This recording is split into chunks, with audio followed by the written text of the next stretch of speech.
Chers collègues, en ces temps troubles, permettez-moi de commencer mes propos en citant quelques vers du poète Gérard de Nerval. Qu'ils étaient doux, ces jours de mon enfance, où toujours gai, sans souci, sans chagrin, je coulais ma douce existence sans songer au lendemain. Ces lignes extraites du poème L'Enfance offrent un écho tout particulier à la proposition de loi que nous examinons aujourd'hui. On pourrait estimer que la solidité de notre cohésion sociale se mesure à l'aune de notre capacité à protéger les plus faibles et parmi eux, nos enfants. Ne dit-on pas d'ailleurs que la capacité de protection des plus faibles est la définition même de la civilisation, un mot qui a un écho encore plus particulier depuis cette terrible nuit. S'investir pour les jeunes, en particulier pour les mineurs en danger ou qui risquent de l'être, est sans aucun doute une lourde responsabilité.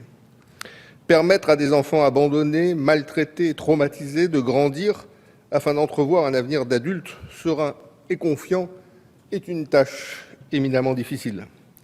La protection de l'enfance est une politique essentielle qui concerne près de 300 000 jeunes pris en charge par les services de l'aide sociale à l'enfance. Elle poursuit un objectif de cohésion sociale en protégeant les enfants issus de familles que la vie a fragilisées, abîmées, voire parfois détruites. 7 ans après la promulgation de la loi du 5 mars 2007 réformant la protection de l'enfance, force est de constater que malgré des avancées importantes, son application se caractérise encore par des carences, des retards et des inégalités territoriales. Il n'est pas ici question de mettre en cause l'équilibre de cette loi qui a constitué, depuis la loi du 10 juillet 1989 relative à la prévention des mauvais traitements, la première réforme d'ampleur de la protection de l'enfance. Mais il nous faut faire évoluer la loi et les pratiques des professionnels sur certains points précisément identifiés.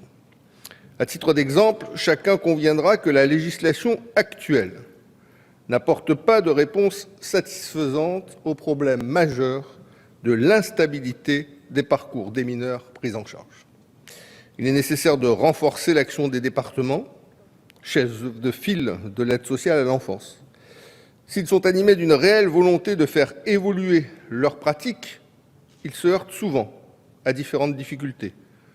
Une augmentation du nombre de placements, une augmentation de la durée moyenne des placements, des situations très complexes et de plus en plus l'arrivée de jeunes étrangers isolés, et ce dans un contexte budgétaire particulièrement dégradé.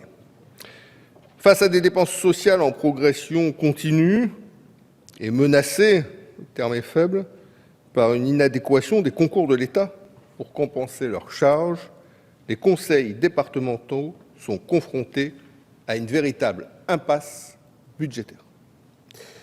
Pourtant, malgré les contraintes financières, le travail accompli par l'ensemble des personnels institutionnels et associatifs est à saluer.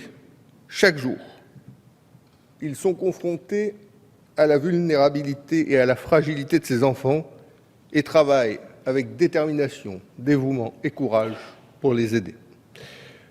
Je souhaite, au travers de ces propos, leur rendre ici solennellement hommage.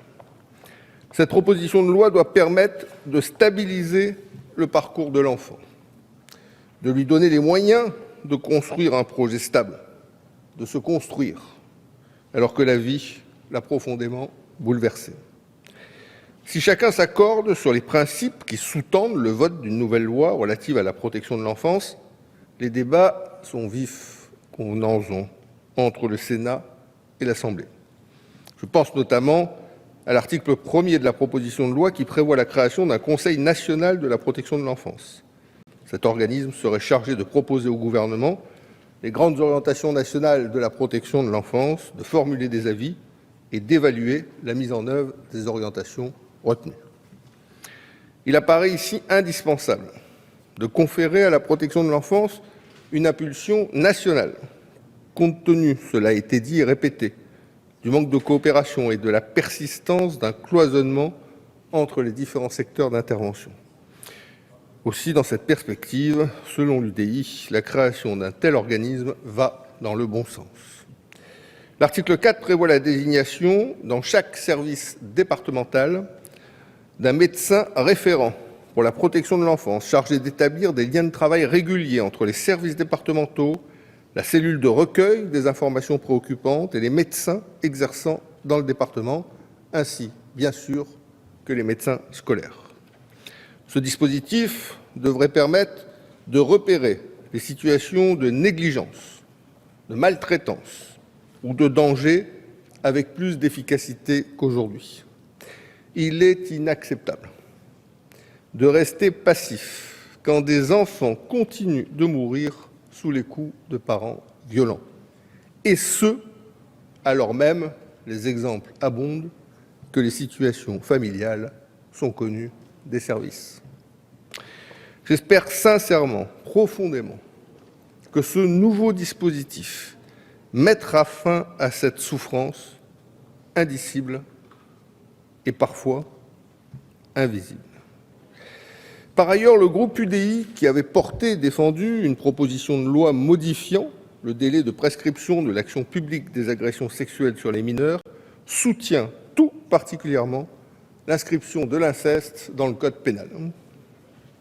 En effet, introduire l'inceste dans notre droit en tant qu'infraction à part entière participera à reconnaître enfin la spécificité des violences et des traumatismes endurés par les enfants qui en sont victimes. Il n'en était que temps.